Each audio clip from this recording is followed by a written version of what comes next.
Hello everybody, welcome back to yet another episode of Newsbytes, and for today we've got a couple of fairly big topics for you.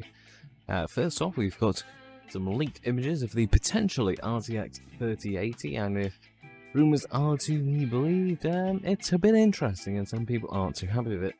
Also, Corsair has been recalling some SF series power supplies due to faults, and apparently Intel is once again afraid of benchmarks and hiding from them as per usual. Timestamps down in the description for the various topics today.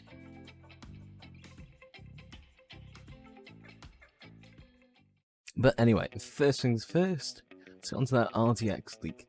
Apparently, pictures of the RTX 3080 have been leaked. If I remember right, it was originally from a Twitter post. I think I'm unable to find who the original poster was, but it has been seen in various websites, news outlets, etc. Seen in places like Kit Guru. And of course, it is this is what it looks like. It's fairly interesting. Apparently, it's got a push-pull blower configuration, which is mildly different from anything that we've seen from NVIDIA before. It's currently unknown at this time whether this design is actually real or not. And to be honest, a lot of people are a bit iffy. Some people have heard rumours that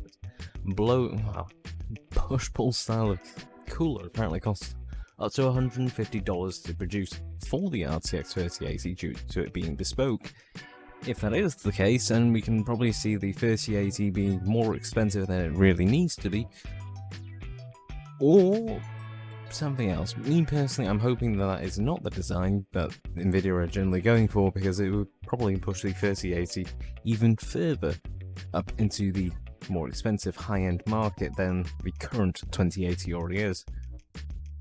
Also, do be aware that the blue that you actually see on this image is actually plastic wrap. It's not that the cooler is blue, it's just the protective plastic wrap. So yeah, unknown if it's real this time. It seems real, it seems fairly plausible, but only time will tell. And of course, whether you buy this is up to you or not. Me personally, I probably wouldn't buy it. It's not a design I personally like, but of course, aesthetics are one thing and it is completely subjective. Moving on to the next part of today's video, Corsair.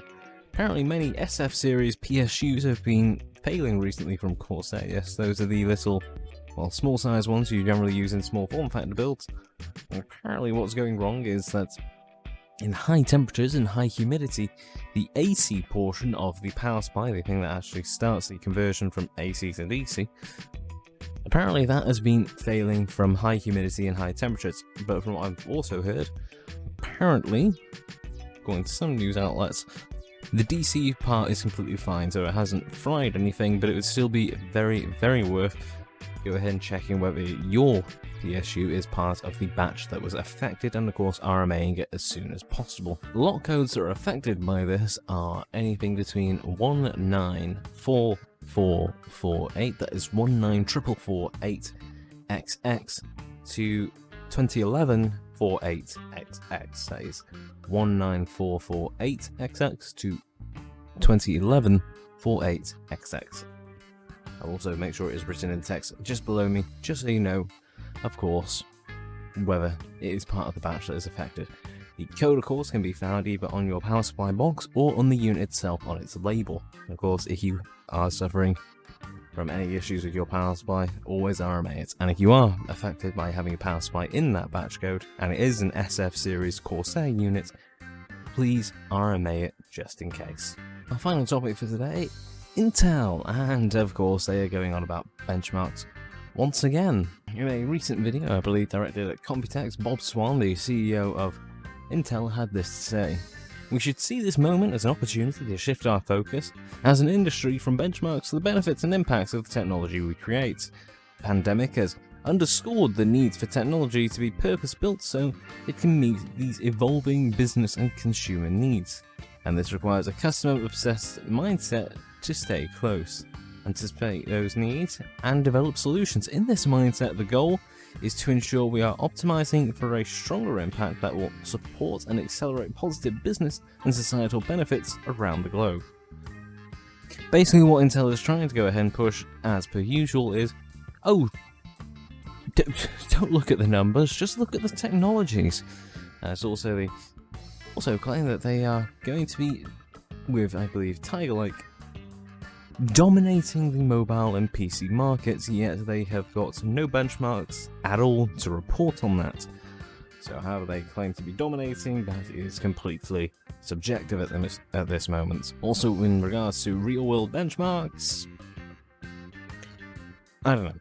This is just Intel being somewhat juxtaposed in what they actually believe in. On the one hand, they're pushing features over benchmarks. On the other hand, they're saying, "Oh, it's not a real-world benchmark," and yet they're also trying to encourage the industry to move away from benchmarks, despite the fact that it's the only credible way to get a real performance number on how an individual component performs. If you don't benchmark, test, etc. a part to death, how are you supposed to know how on earth it actually reacts?